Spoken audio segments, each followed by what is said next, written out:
Bismillahirrahmanirrahim. Assalamualaikum sobat semuanya. Kali ini kita akan bahas tentang pengertian sejarah dan bagaimana agar tidak bosan belajar sejarah.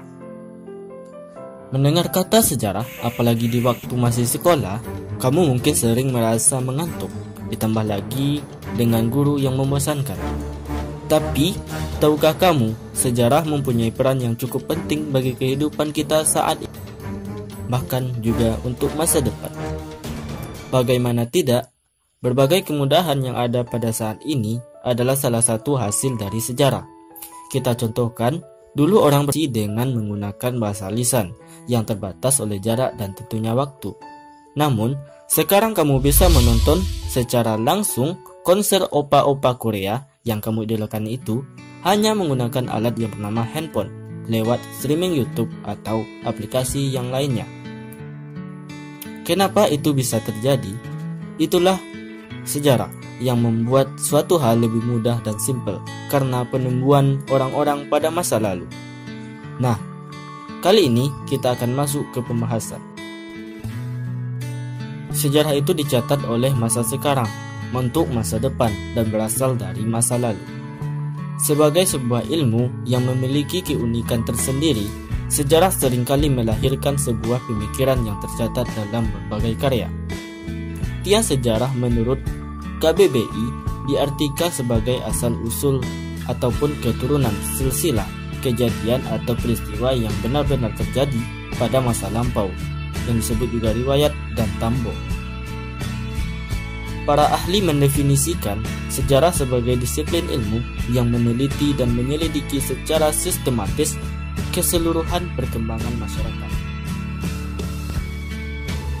Sejarah berasal dari kata bahasa Arab, yaitu sajaratun, yang berarti pohon atau silsilah.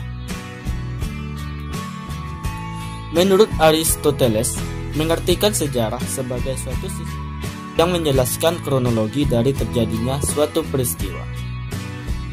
Ia juga menyatakan bahwa sejarah menjadi suatu yang terjadi di masa lampau dan dapat dibuktikan dengan adanya catatan-catatan. Ibnu Khaldun berpendapat bahwa pengertian sejarah merupakan sebuah catatan mengenai peradaban dunia atau umat manusia tentang berbagai perubahan yang terjadi pada watak masyarakat tersebut. Ruslan Abdul Ghani, seorang ahli sejarah, mengibaratkan sejarah sebagai penglihatan 3 dimensi.